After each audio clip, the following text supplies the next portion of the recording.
Hello दोस्तों। तो आपके राजनीति विज्ञान के विषय स्वतंत्र भारत में राजनीति के अध्याय 6 लोकतांत्रिक व्यवस्था का संकट जो आपका अध्याय है, यह उसका दूसरे भाग का वीडियो है। पहले भाग में हमने इस अध्याय में समझा था कि आर्थिक, औद्योगिक एवं सामाजिक संदर्भ क्या था जिन कारणों जिसकी वजह से आपातकाल लागू की गई थी, कारण क्या थे और आपातकाल संवैधानिक था और क्यों लागू किया गया था, ऐसे क्या सीरीज ऑफ इंसिडेंट्स घटनाक्रम हो रही थी जिसकी वजह से आपातकाल लागू हुआ था। यह वीडियो आपके अध्याय का सबसे महत्वपूर्ण भाग है और ऐसा इसलिए है क्योंकि इस वीडियो में हम समझेंगे आपातकाल के परिणामों के बारे में, आपातकाल के दौरान क्या-क्या हो रहा था, क्या आपातकाल लगाना ज़रूरी था एवं आपातकाल से भारत के लोकतंत्र ने क्या-क्या सबक सीखे। अब काल को लोकतांत्रिक व्यवस्था का संकट क्यों कहा जाता है, यह हम समझेंगे आपातकाल के परिणामों से। इसी से तो समझ में आएगा कि लोकतंत्र को आपातकाल खतरा क्यों था, इसे काला दौर क्यों कहा जाता था भारत के लोकतांत्रिक इतिहास में। तो ऐसा इसीलिए था क्योंकि जैसे ही आपातकाल लागू हुआ, विरोध आंदोलन रुक गए और हड़तालों पर रोक लगा दी गई थी। तो जितने भी राष्ट्रव्यापी जन आंदोलन हो रहे थे, वे अपने आप ही रुक गए। इसी के साथ-साथ प्रेस की और मीडिया की आज़ादी पर रोक लगा दी गई थी। इसे हम सेंसरशिप के नाम से जानते हैं। जो समाचार पत्र थे, अखबार थे, उन्हें ये निर्देश दिए गए थे सरकार द्वारा कि वह कुछ भी छापने से पहले सरकार की अनुमति लेंगे। इसका विरोध इंडियन एक्सप्रेस और स्टेट्समैन जैसे अखबारों ने किया और कई अखबार तो बंद ही हो गए थे आपातकाल के विरोध में। और क्या आपको पता है कि आपातकाल की रात दिल्ली के एलजी लेफ्टिनेंट गवर्नर ने आदेश दिए थे बिजली की कटौती के, जिसकी वजह से अखबार ही नहीं छप पाए थे और जब तक बिजली वापस आई थी तब तक सारे विपक्षी दलों के नेताओं की गिरफ्तारी हो चुकी थी, एवं तकरीबन 676 नेता जो थे वह निवारक नजरबंदी के अनुच्छेद के अंदर जेल में डाले जा चुके थे। तो निवारक नज़रबंदी जो एक अनुच्छेद है हमारे संविधान में, उसका बड़े पैमाने पर प्रयोग हो रहा था। अब निवारक नज़रबंदी क्या है? निवारक नज़रबंदी का मतलब है प्रिवेंटिव डिटेंशन, जिसके बेसिस पर जो पुलिस है, वह लोगों को इसलिए गिरफ्तार नहीं करती क्योंकि वह अपराधी हैं या वह कोई अपराध कर चुके हैं, बल्कि वह उनको इसलिए गिरफ्तार करती है क्योंकि आशंका होती है उन व्यक्तियों की अपराध करने की। इसलिए निवारक नजरबंदी के तहत किन लोगों को गिरफ्तार किया जाता है? जिनके ऊपर शंका हो, आशंका हो कि यह व्यक्ति किसी प्रकार का अम, अपराध कर सकता है। अभी उसने किया नहीं है, कोई ऐसा ठोस सबूत नहीं है कि ये अपराधी है। परंतु पुलिस को जो जाँच है उसके मुताबिक इसी के तहत विपक्षी दलों के नेता और तकरीबन 11,000 लोगों को जेल में डाला गया था 21 महीनों के आपातकाल के समय के अंदर। साथ ही सांप्रदायिक गड़बड़ी ना हो, इसलिए सांप्रदायिक दल जैसे कि राष्ट्रीय स्वयंसेवक संघ एवं जमाते इस्लामी पर भी प्रतिबंध लगा दिए गए थे। अब जो लोग गिरफ्तार हुए थे, उन्होंने अपनी याचिकाएं डाली थी गिरफ्तारी के खिलाफ उच्च न्यायालयों में और उच्च न्यायालयों ने कहा था कि वह ऐसी याचिकाओं को आपातकाल के दौरान भी सुन सकते हैं, जो गिरफ्तारी के खिलाफ डाली गई हैं। लेकिन सर्वोच्च न्यायालय ने यह फैसला अप्रैल 1976 में उल्टा दिया कि उच्च न्यायालय जो है और सरकार की तरफदारी करी सर्वोच्च न्यायालय यानी सुप्रीम कोर्ट ने कि जो उच्च न्यायालय हैं वह गिरफ्तारियों की अर्जियां नहीं सुन सकते हैं आपातकाल के दौरान।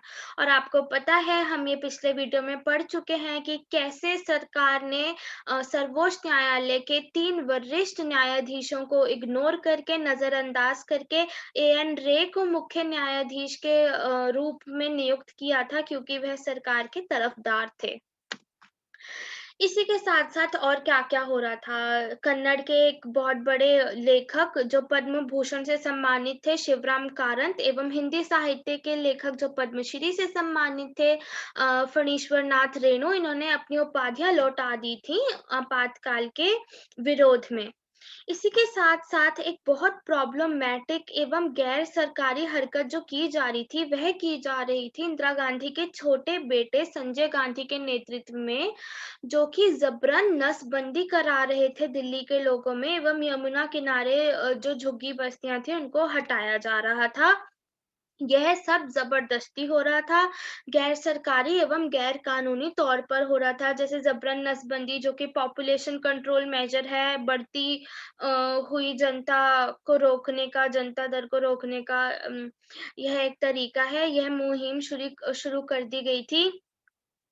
तो अभी तक आपने क्या-क्या समझा कि ये लोकतंत्र के लिए संकटमय क्यों है? क्योंकि लोकतंत्र कैसे काम करेगा अगर आप विपक्ष को ही उठा के जेल में डाल देंगे? आपने संसद में भी सुना होगा कि विपक्ष की कितनी महत्वपूर्ण भूमिका है सरकार की नीतियों के विचार-विमर्श में, लॉज़ के विचार-विमर्श में। संसद का जो कार्यकाल है वह विपक्ष के बिना नहीं चल सकता, जन आंदोलनों के बिना नहीं चल सकता, जनता को अधिकार है अपनी बात रखने का, साथ ही साथ मौलिक अधिकारों की कटौती की जा रही थी। आपातकाल के दौरान प्रशासन एवं पुलिस का गलत इस्तेमाल किया जा रहा था, लोगों को निवारक नजरबंदी के तहत गिरफ्तार किया जा रहा था। और सबसे महत्वपूर्ण चीज़ जो इस दौरान इस समय हुई वो थी 42वां संशोधन हमारे संविधान का। इसके तहत सरकार ने क्या किया कि आप ये ऑलरेडी पढ़ चुके हैं अपने पिछले अध्यायों में कि 42वां संशोधन क्या था, इसमें धर्मनिरपेक्ष एवं समाजवाद जैसे शब्द भी जोड़े गए थे संविधान में। परंतु आपातकाल के मद्देनज़र ये महत्वपूर्ण इसलिए था क्योंकि इसमें कई ऐसी बातें जोड़ी गईं जो कि सरकार की मनमानी एवं अपने निजी हित को दर्शाती थीं, जैसे कि प्रधानमंत्री, राष्ट्रपति एवं उपराष्ट्रपति के निर्वाचन को अदालत में चुनौती नहीं दी जा सकेगी। 42वें संशोधन ने ये कहा था। अब आपको पता है कि इलाहाबाद उच्च न्यायालय ने क्या फैसला सुनाया था 1975 में कि श्रीमती इंदिरा गांधी का प्रधानमंत्री नियुक्त होना अवैधानिक था क्योंकि अ, उन्होंने जो निर्वाचन प्रक्रिया है उसमें सरकारी कर्मचारियों की सेवा का प्रयोग किया था। इसलिए 6 माह के अंदर उनको पुनः निर्वाचन अपना करवा के वहाँ पर पहुँचना होगा, नहीं तो वह सांसद नहीं रहीं और संसदीय प्रक्रियाओं में हिस्सा नहीं ले सकती। तो अब जब सरकार ने संविधान में ही ये बात डाल दी कि प्रधानमंत्री, राष्ट्रपति एवं उपराष्ट्रपति के निर्वाचन को चुनौती नहीं दी जा सकेगी, तो इलाहाबाद उच्च न्यायालय का फैसला अपने आप ही रद्द हो गया। दूसरा उन्होंने ये किया कि विधायकता का कार्यकाल 5 से 6 वर्ष कर दिया एवं यह भी डाल दिया कि आपातकाल के दौरान चुनाव जो है 1 साल तक स्थगित किए जा सकते हैं। अब आप देखिए कि यह सारी जो बातें हैं ये हमारे संविधान के बेसिक स्ट्रक्चर यानी बुनियादी संरचना के लिए हानिकारक हैं क्योंकि आपको पता ही है हर 5 साल में चुनाव होते हैं तो छेड़छाड़ की जा रही है संविधान के साथ, प्रशासन के साथ, प्रक्रियाओं के साथ, विपक्षी राजनीतिक दलों के साथ, नागरिकों के अधिकार छीने जा रहे हैं और कानून का काफ़ी हद तक गलत इस्तेमाल हो रहा है और केंद्र शासित जो शक्तियाँ हैं, उनका सरकार एवं सरकारी लोग गैर सरकारी उपयोग कर रहे हैं। तो अगर आपसे पूछा जाए कि आपातकाल के परिणाम क्या थे, तो आप ये सारी बातें लिख सकते हैं। अगर आपसे पूछा जाए कि आपातकाल भारत के लोकतांत्रिक इतिहास में काला दौर क्यों माना जाता है, संकट का दौर क्यों माना जाता है, तो इसी कारणवश ये माना जाता है कि आपातकाल गलत था और अब हम यही पढ़ने जा रहे हैं कि क्या आपातकाल लगाना ज़रूरी था? अ, अगर आपसे पूछा जाए कि क्या आपातकाल लगाना ज़रूरी था, तो आप इसमें 2 दलों की दलीलें देंगे। एक दल कौन-सा था? सरकार खुद एवं सरकार के सारे जो लोग समर्थन में थे आपातकाल के, दूसरी तरफ थे आपातकाल के आलोचक। तो सरकार का क्या कहना था? सरकार ने आपातकाल क्यों लगाई थी? सरकार ने कहा था कि अंदरूनी गड़बड़ी की आशंका होते हुए आपातकाल लगाई जा रही है। अब अंदरूनी गड़बड़ी का क्या मतलब था सरकार का, यह हमें नहीं पता। हमें इतना पता है कि सरकार के खिलाफ जन आंदोलन हो रहे थे, देश की आर्थिक स्थिति काफी खराब थी, न्यायपालिका कार्यपालिका से नाराज थी, और जो शाह आयोग था, हमने पिछले भी पढ़ा कि शाह आयोग क्या था, और ये हम अगले वीडियो में समझेंगे कि जब 1977 में जनता सरकार नियुक्त हुई, जब आपातकाल हटाया गया, पुनर्चुनाव कराए गए, तो उन्होंने शाह आयोग का गठन किया, यह देखने के लिए कि आपातकाल के दौरान क्या कुछ नहीं हुआ। शाह आयोग ने कहा था कि कई चीजों की अति हुई थी आपातकाल के दौरान। सरकार का कहना था कि ये जो निरंतर धरना प्रदर्शन है, वह समाज में अस्थिरता पैदा करते हैं, और अगर हर नीति के खिलाफ ही प्रदर्शन होते रहेंगे, तो सारी पुलिस एवं प्रशासन का ध्यान उधर ही लगा रहेगा इन धरना प्रदर्शनों को रोकने में, और सरकार अपने प्रगतिशील एवं विकासशील काम नहीं कर पाएगी। तीसरा, सरकार ने यह भी कहा कि सरकार आपातकाल इसलिए लगा रही है ताकि कानून व्यवस्था सुधरे, सरकारी कर्मचारियों की कार्यकुशलता बढ़े, गरीबों के हित में सरकार काम करे। इसी के चलते सरकार ने अपना 20 सूत्री कार्यक्रम का आगाज किया, जिसमें इन्होंने बात करी भूमि सुधार की, यानी लैंड रिफॉर्म एक्ट्स की, भू पुनर्वितरण यानी इक्वल डिस्ट्रीब्यूशन ऑफ लैंड, सामान्य तौर से जमीनें बांटी जाएंगी, मजदूरों के वेतनों की बात करी, अबॉलिशन ऑफ स्लेवरी की बात करी, परंतु यह सारे वायदे झूठे निकले। क्योंकि अब हम जब आलोचकों की तरफ का बात समझेंगे, तो हम समझेंगे कि सरकार ने अपने कहे गए वादे किसी भी तौर पर पूरे नहीं किए। आलोचकों ने कहा कि आजादी के दौर से ही भारत में जन आंदोलन चले आ रहे हैं, जैसे कि गांधी के जितने भी आंदोलन थे, जन आंदोलन थे, नॉन कॉपरेशन, असहयोग आंदोलन, भारत छोड़ो आंदोलन, सभी जन आंदोलन थे।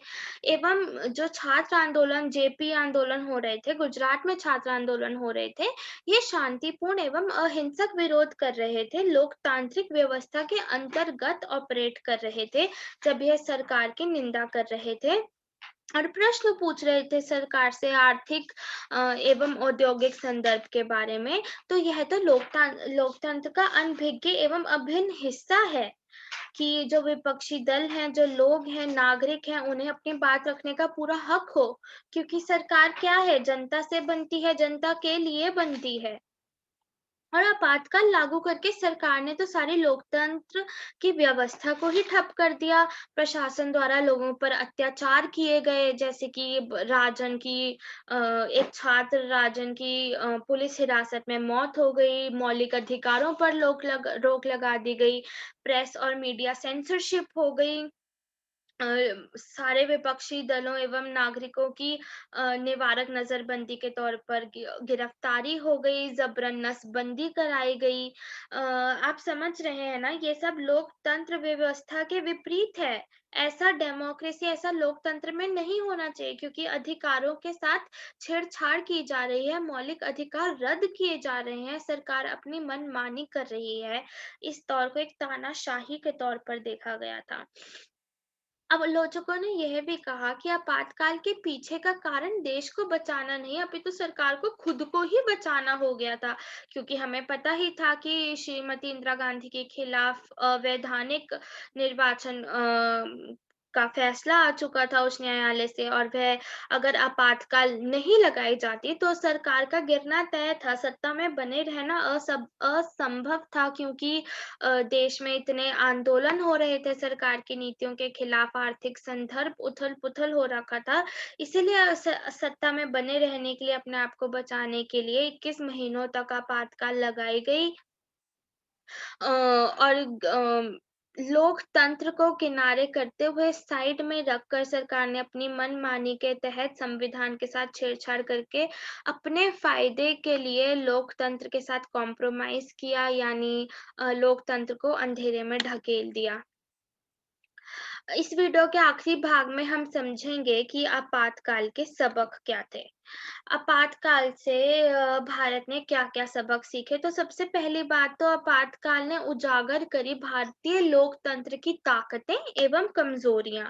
ताकत क्या थी भारतीय लोकतंत्र की, और यह सबसे बड़ा सबक है कि कितना भी कोई एक सरकार लोकतंत्र के साथ छेड़छाड़ करने की कोशिश करे, मनमानी करने की कोशिश करे या संविधान को अपने हित में करने की कोशिश करे, लोकतंत्र को भारत से विदा कर पाना संभव नहीं है। जैसे कि हमने देखा 1977 में कांग्रेस की सरकार हटकर जनता सरकार जो थी सत्ता में आई। कमजोरियां ये थी कि संविधान में कुछ ऐसे अर्थगत उलझाव थे, मतलब कुछ ऐसे ऐसे अनुच्छेद, कुछ ऐसे एरियाज थे जहाँ पे मैन्युपुलेशन की बहुत ज्यादा स्कोप थी, यानी बहुत ज्यादा जगह थी जिसमें अपने तरीके से जो सरकार सत्ता में है वह उसको इंटरप्रेट कर सके, समझ सके, अपने तरीके से उन चीजों को लागू कर सके। जैसे कि केंद्र सरकार ने 1975 में अनुच्छेद 352 के साथ किया, जो कि आपातकाल का अनुच्छेद था। अ, अंदरूनी गड़बड़ी के नाम पर जो सरकार के खिलाफ जन आंदोलन हो रहे थे, उसके बेसिस पर आपातकाल लगा दी गई, जो कि उस अनुच्छेद का असल मतलब नहीं था।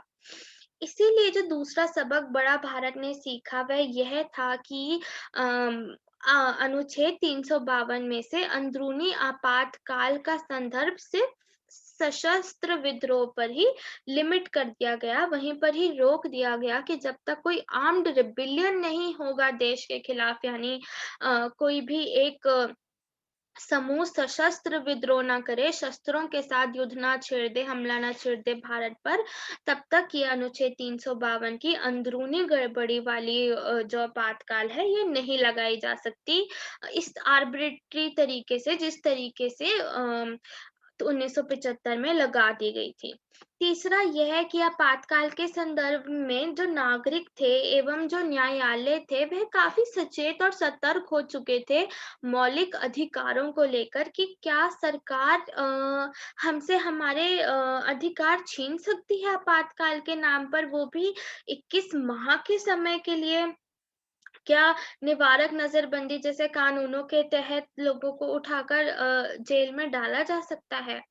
तो अभी तक हमने पढ़ा कि आपातकाल के परिणाम क्या थे। अगर आपसे पूछा जाए आपातकाल के परिणाम क्या थे, तो आपको वह आना चाहिए, समझ आ गया होगा कि आपको कि क्या-क्या हुआ था। जैसे कि हमने पिछले इतने सारे पॉइंट्स में पढ़ा, प्रेस और मीडिया की सेंसरशिप, सांप्रदायिक समूहों पर रोक, निवारक नजरबंदी के तहत गिरफ्तारी, 42वां संशोधन, जबरन नसबंदी एवं झुग्गी झोपड़ियों को उजाड़ा जा रहा था।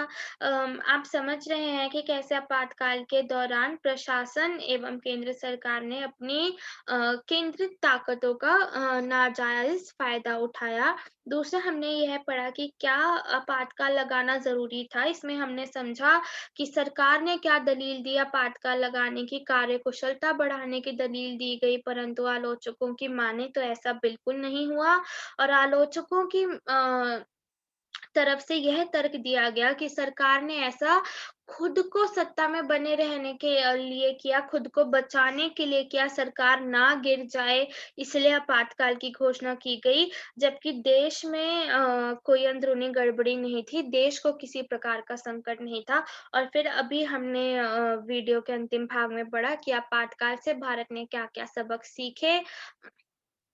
और इस वीडियो में इतना ही। अगले वीडियो में हम समझेंगे कि आपातकाल के बाद क्या हुआ। 1977 में जब आपातकाल खत्म किया गया, दोबारा चुनाव हुए तो कौन-सी सरकार आई, वह सरकार ज़्यादा समय तक जनता सरकार क्यों नहीं चल पाई, और इंदिरा गांधी कैसे दोबारा सत्ता में आई, यह हम समझेंगे वीडियो के अगले एवं आखिरी भाग में।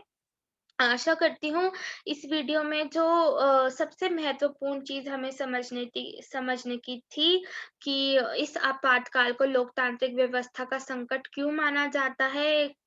वो इसलिए क्योंकि इस आपातकाल के दौरान जो नाजायज़, गैर कानूनी, गैर सरकारी मनमानी सरकार कर रही थी, उसकी वजह से किया जाता है। आपातकाल लगाना एक तरीके से ज़रूरी नहीं था।